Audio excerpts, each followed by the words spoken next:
Good morning class. देखिए मैंने आपको कल पढ़ाया था आलोक धर्मा। आलोक धर्मा का हो गया था पतंग कंप्लीट हो चुका है और उसके क्वेश्चन आंसर्स मैं आपको करवा रही थी, क्वेश्चन आंसर करवा रही थी। तो मैंने आपको बताया था कि जो पतंग होती है, बच्चे जो होते हैं पतंगबाजी में इतने मस्त हो जाते हैं कि उन्हें छतों के किनारों का भी बिल्कुल ध्यान भी नहीं रहता है और वे छतों से गिर भी पड़ते हैं। लेकिन फिर भी उन्हें इनका मतलब ध्यान नहीं रहता है और वे रुकते भी नहीं हैं बच्चे। और मतलब बच्चे क्या गिर भी जाते हैं लेकिन उस पर वे रुकते नहीं हैं और उनमें दूना उत्साह भर जाता है और वे पतंगबाजी करने लगते हैं। मतलब कहने का ये भाव है कि अंधेरे के बाद में उजाले का आना अवश्यम भावी है। इसलिए हमें निराशा को छोड़ करके आशावादी होना चाहिए। ऐसा नहीं है कि पतंगबाजी करते हुए एक बार हम गिर गए तो मतलब क्या है, अब हम कुछ काम करेंगे ही नहीं। हमें निराश नहीं होना चाहिए और जिस प्रकार से बच्चे गिरने के बाद भी दुगने उत्साह से आगे बढ़ जाते हैं, दुगने उत्साह से जाकर के पतंगबाजी करने लगते हैं, तो इससे ये पता चलता है, इससे ये मतलब हमें ज्ञात होता है कि मतलब आशा के बाद में जो निराशा, मतलब आशा व्यक्ति को कभी भी नहीं छोड़नी चाहिए, निराशावादी नहीं होना चाहिए। जिस प्रकार से अंधेरे के बाद में उजाला जो होता है अवश्य आता है, दुख के बाद में सुख अवश्य आएगा। सुख और दुख, अंधेरा और उजाला, ये सब जो होते हैं ना, ये एक के साथ में एक होते हैं। तो वो कहते हैं कि अंधेरा, बच्चों को देख करके ये आभास होता है कि अंधेरे के बाद में उजाला आना जो होता है अवश्यम भावी होता है। इसलिए हमें निराशा को छोड़ करके आशावादी बनना चाहिए। तो लिखा है, दिशाओं को मृदंग की तरह बजाने का क्या तात्पर्य होता है। दिशाएं कहती हैं मृदंग की तरह बजने लग जाती हैं। बजने का तात्पर्य क्या होता है? एक तो हमने आपको एक बार जब बुक पढ़ाई थी, मैंने आपको बताया था कि जब बच्चे जो होते हैं क्या करते हैं, जब पतंगबाजी करते हैं ना, तो क्या करते हैं, वो सोचते हैं कि हमारी पतंग जो है इससे ऊंची उड़ जाए, ऊंची बुलंदियों को जाकर के छू जाए। तो एक दूसरे को कभी पतंग काटने के चक्कर में, कभी उड़ाने के चक्कर में जोर जोर से आवाज़ें निकालते हैं और वही उनकी जो किलकारियाँ होती हैं वही चारों दिशाओं में घूमती हैं और उससे मृदंग की तरह आवाज़ आती है। मतलब यही तात्पर्य होता है। दिशाओं को मृदंग की तरह बजने का क्या तात्पर्य होता है? कहते हैं कि जब बच्चे जो होते हैं ऊंची उड़ान, बच्चे जब दीवारों से छत पर कूद जाते हैं बच्चे जब ऊंची दीवारों से छत पर कूदते हैं और उनके जो पदचापों से मधुर संगीत निकलता है, या जब वो पतंग उड़ाते हैं और एक दूसरे की पतंग काटते हैं, एक दूसरे से ऊंची उठाने की कल्पना करते हैं, मतलब ऊंची ले जाना चाहते हैं, तो उनके मुंह से जो किलकारियाँ निकलती हैं, या वो अपनी छतों से जब नीचे की ओर कूदते हैं तो उनके पदचापों से जो ध्वनि निकलती है और जो उनकी किलकारियाँ निकलती हैं, दोनों चीज़ें हैं। तो ऐसा प्रतीत होता है कि जैसे मानो कहीं मृदंग बज रहा हो, और मृदंग की जो ध्वनि होती है धीरे धीरे सभी दिशाओं में गूंजने लग जाती है। मतलब इसमें 2 पॉइंट्स, मतलब 2 बार लिखा जाएगा। जैसे मृदंग से बजने का तात्पर्य क्या होता है, जब बच्चे पतंग उड़ाते हैं तो वो एक दूसरे से होड़ करते हैं कि हमारी पतंग जो है ऊंची बुलंदियों को छू जाए, या वो एक दूसरे को पतंग काटने के चक्कर में रहते हैं। तो उनके मुँह से जो किलकारियाँ निकलती हैं, जो उनकी आवाज़ें निकलती हैं, किलकारियाँ निकलती हैं, वो जो होती हैं चारों दिशाओं में गूंजने लग जाती हैं और उससे मृदंग की सी आवाज़ आती है।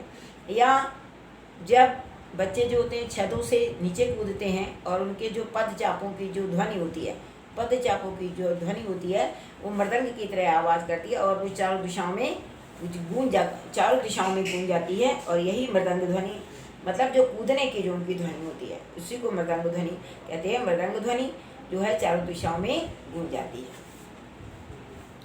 ठीक है, अब देखिए,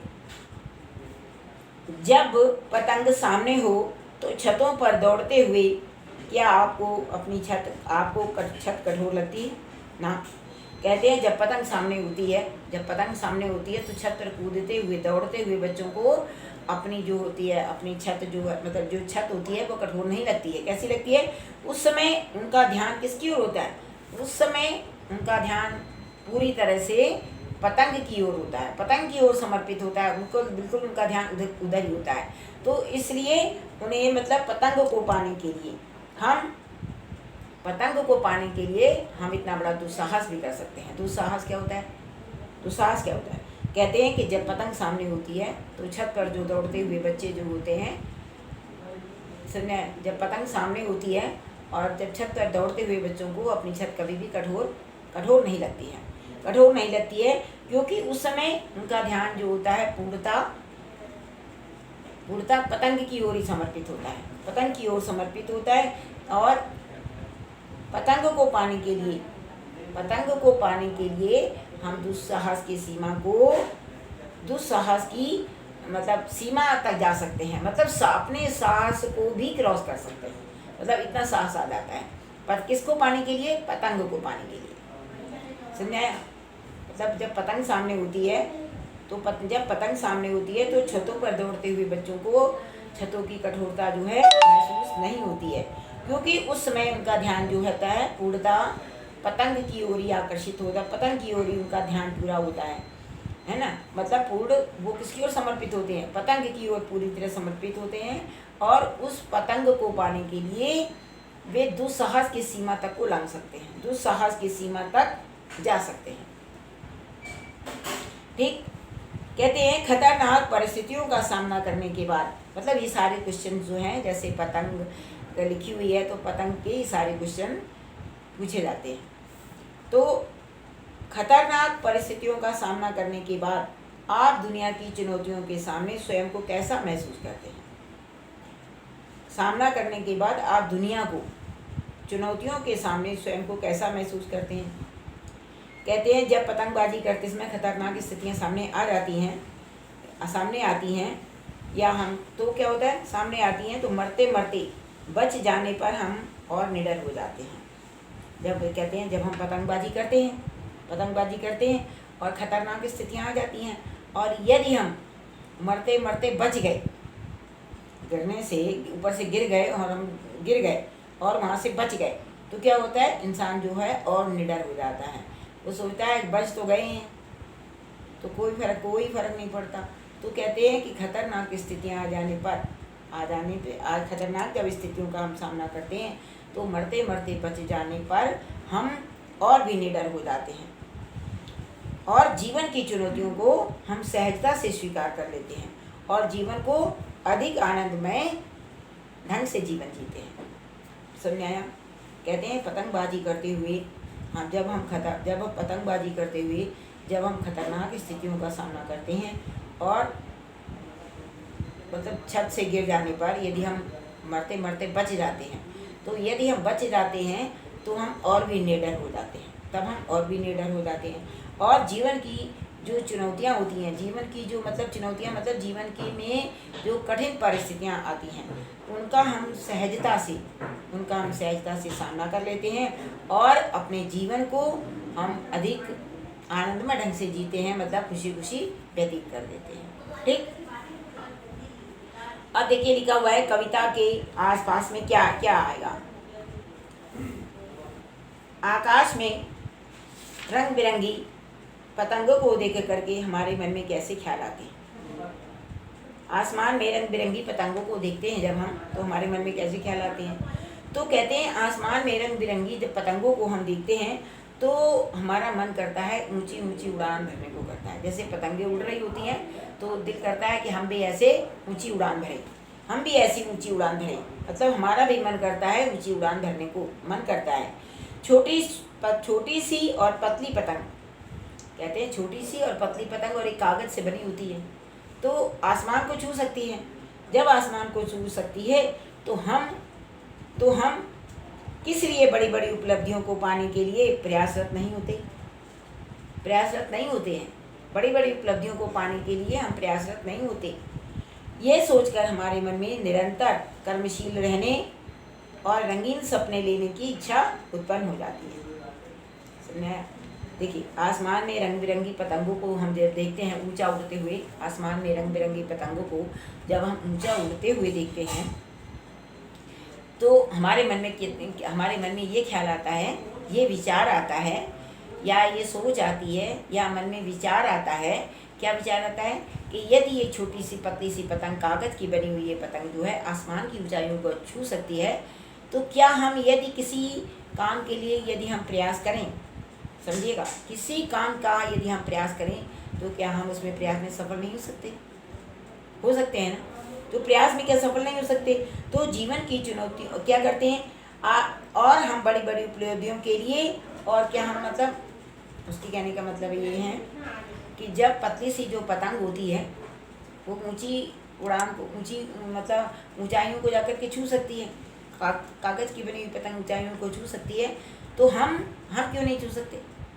हमें भी अपने जीवन में प्रयासरत रहना चाहिए और बड़ी बड़ी उपलब्धियों का हमें सामना करना चाहिए, और हमें भी बड़ी बड़ी उपलब्धियों का सामना करना चाहिए। ठीक है ना?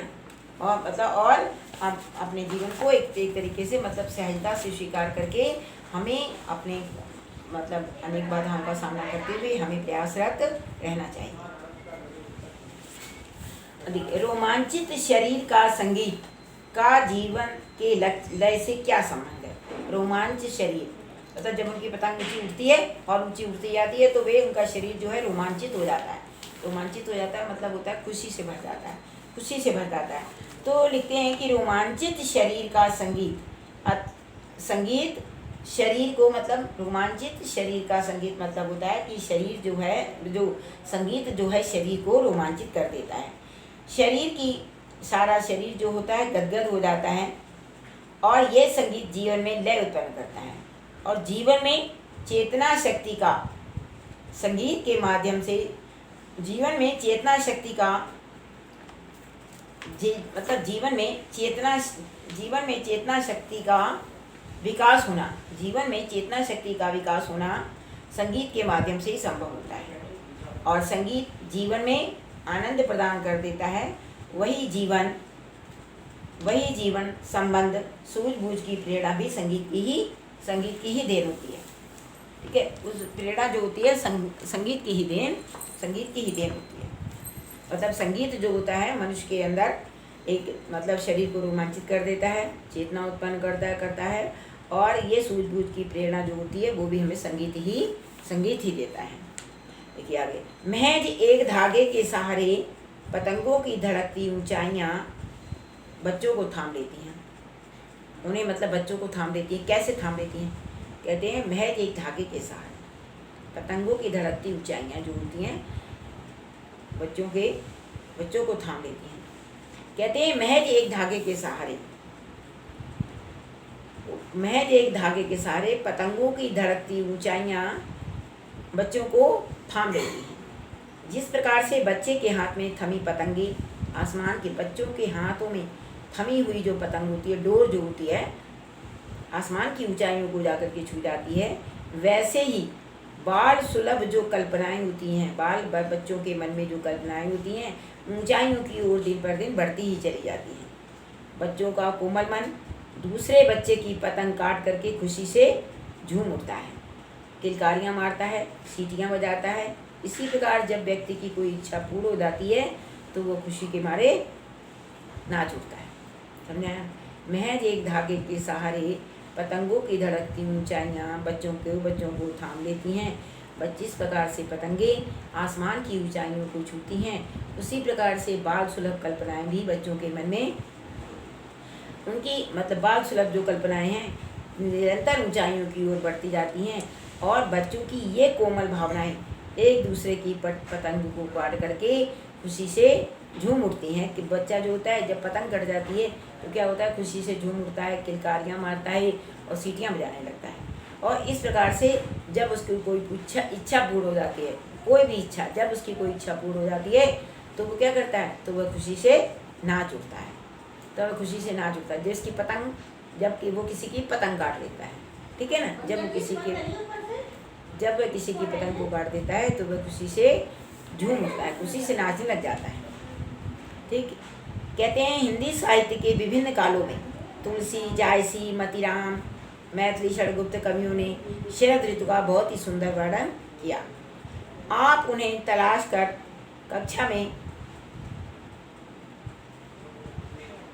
मतलब उन्होंने कि इनका ऋतु वर्णन उनसे किस प्रकार मतलब तुलसी, जायसी, मतीराम, केशवदास, मैथिली षड़गुप्त सभी ने उसका शरद ऋतु का सुंदर वर्णन किया है। लेकिन कहते हैं कि पतंग जो कविता है, पतंग कविता में शरद ऋतु का जो वर्णन किया गया है उनसे किस प्रकार से भिन्न है, किस प्रकार से अलग किया गया है। पतंग में शरद ऋतु का वर्णन एक अलग तरीके से किया गया, मतलब बच्चों का उसमें बताया गया है। और उसमें जो है उर्मिला का बताया गया है, मैथिली षड़गुप्त ने उर्मिला का वर्णन किया है उसमें। तो कहते हैं आपके जीवन में मतलब सभी के जीवन में जो होता है, सभी के जीवन में शरद ऋतु का बहुत ही महत्व होता है। वर्षा ऋतु के उपरांत शरद ऋतु का आगमन होता है और जो शरीर होता है रोमांचित हो जाता है।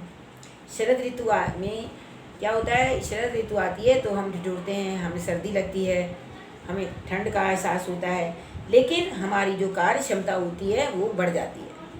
कार्य क्षमता जो होती है बढ़ जाती है और गर्म वस्त्रों में गर्मी का एहसास करके पौष्टिक आहारों में अपना हम पोषण करते हैं। इसी से विभिन्न प्रकार के खाद्य फल सब्जियां हमारे मन को भाती हैं। शरद ऋतु में मनाए जाने वाले जो होते हैं विभिन्न त्यौहार, क्रिसमस है, लोहड़ी है, मकर संक्रांति का पर्व जो आता है हमें आनंदित कर देता है। धीरे धीरे बसंत ऋतु का आगमन होने लगता है। धान की फसल का सपना किसानों को खेतों की ओर मोड़ देता है, मतलब किसान जो खेतों की ओर चले जाते हैं। चारों ओर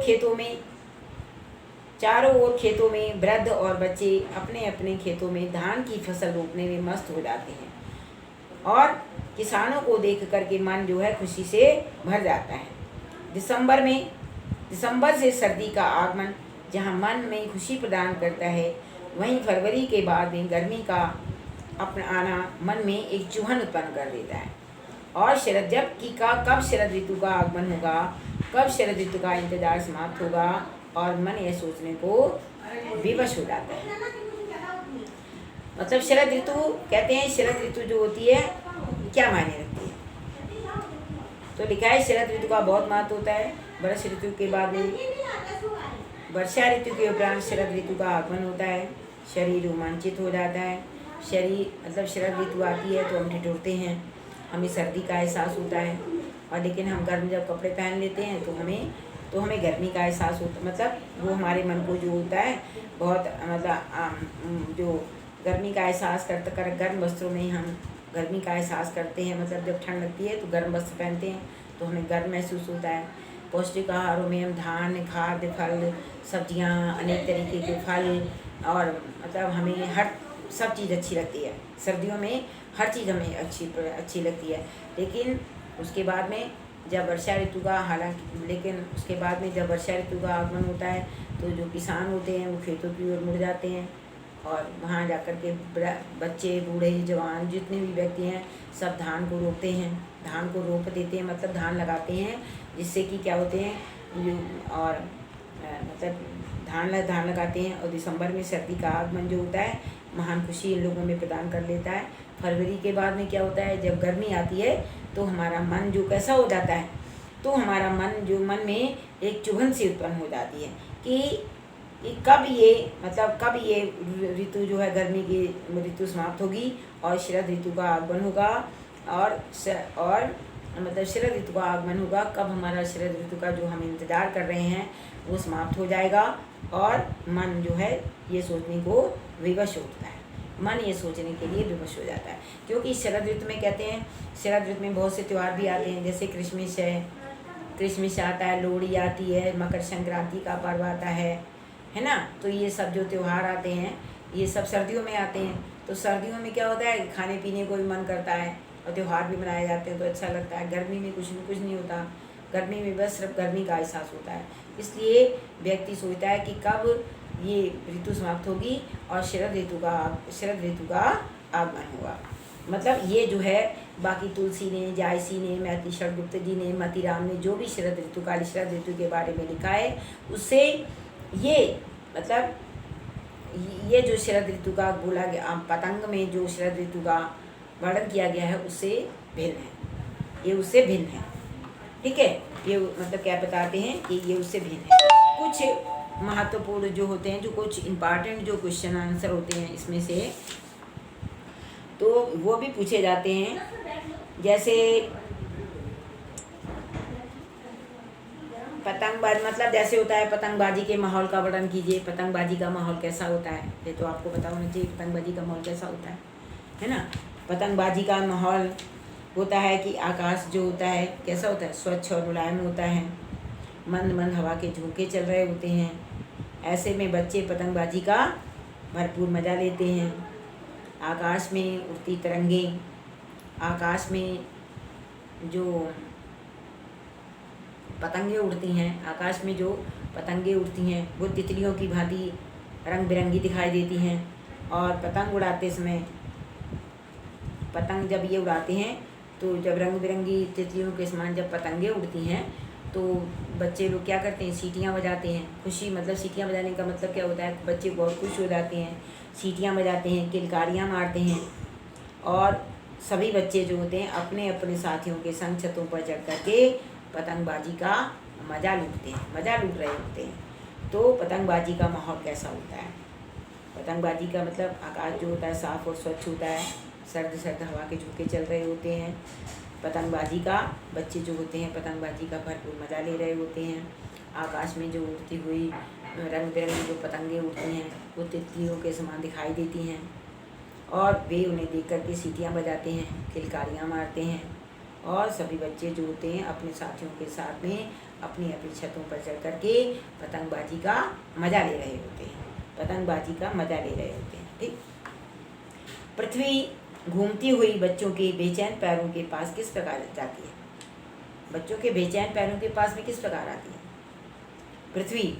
तो कहते हैं कि मतलब इसका ये मतलब होता है कि बच्चे इतने रोमांचित हो जाते हैं कि वे अपनी उमंग में भरी धरती पर घूम घूम करके आनंद मनाना चाहते हैं।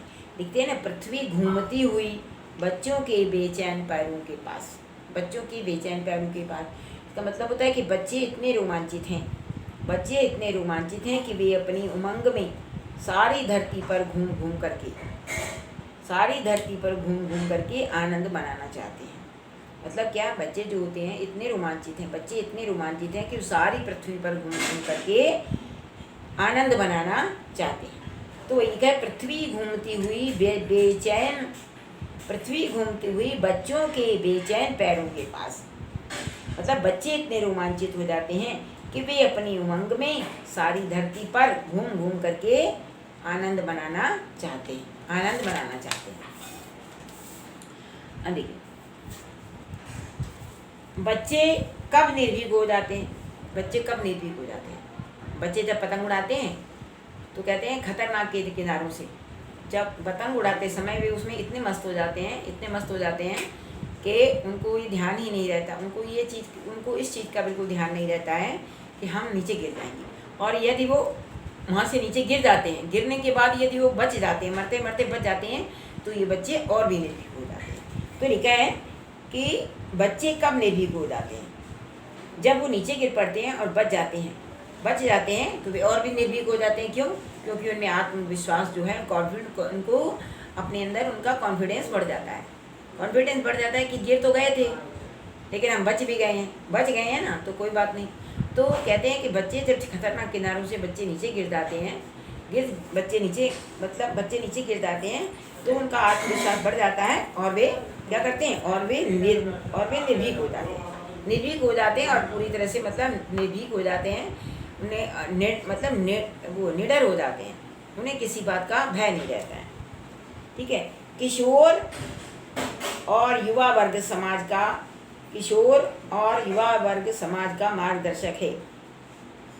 पतंग कविता के आधार पर स्पष्ट कीजिए। देखिए, सीबीएसई में ये पूछा भी गया, इंपॉर्टेंट क्वेश्चन है। किशोर और युवा वर्ग समाज का मार्गदर्शक है पतंग। किशोर और युवा वर्ग जो होते हैं निडर होकर के, निडर होकर के खतरों को उठाना जानता है। वह उतनी ही धुन में मस्त होकर के कर्म करना जानता है, वह आकाश में और ऊंचे उड़ना और उड़ना चाहता है। यही इच्छा और यही व्यग्रता, व्यग्रता मतलब यही उसकी बेचैनी समाज के लिए आवश्यक है। यदि समाज इन किशोरों से उनका साहसपूर्ण मस्ती सीख ले तो उनका स्वरूप बदल सकता है। मतलब ये लिखा है किशोर और युवा वर्ग समाज का मार्गदर्शक है। समाज का मार्गदर्शक कैसे है?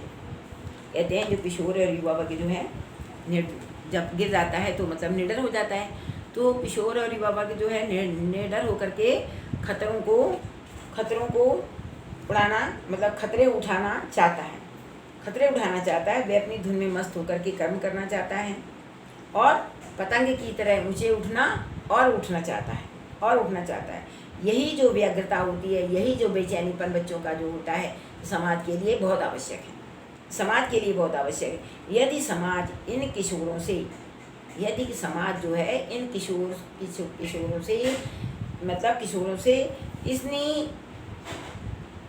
से इतनी साहसपूर्ण मस्ती सीख ले, काम करने की मस्ती सीख ले, तो हमारा जो समाज है उसका स्वरूप ही बदल सकता है। वो जो है दिन पर दिन उन्नति कर सकता है। यदि हम क्या करेंगे? यदि हम किशोरों से उनकी साहसपूर्ण मस्ती सीख लें तो हमारा समाज जो है दिन पर दिन आगे की ओर बढ़ जाएगा और उसका स्वरूप है वो बदल सकता है। तो इस प्रकार से आज ये पतंग लेसन जो है आज आपका कंप्लीट हो गया। सारे क्वेश्चंस हो गए। अब इनके मतलब आपने पहले इनका जीवन परिचय लिखिएगा, आप किसका? आलोक धनवा का वो लिखिएगा। फिर उसके बाद में इनके अर्थ लिखेंगे, उसके बाद में इनके क्वेश्चन से लिखेंगे। क्वेश्चंस मैंने आपको सब समझा दिए हैं जो आपको लिखे हैं। आप उनको एक बार बेटा रिवीजन करते रहिए और प्लीज़ ऐसा करिएगा। लाइव क्लास डाली जाती है तो आप आते नहीं हैं, है ना? तो लाइव क्लास में प्लीज़ जरूर रहिएगा, क्योंकि अब तो आपका स्टार्ट भी हो गया है, सेशन भी स्टार्ट हो चुका है। ठीक है, तो इसलिए आप जरूर आइएगा। ठीक।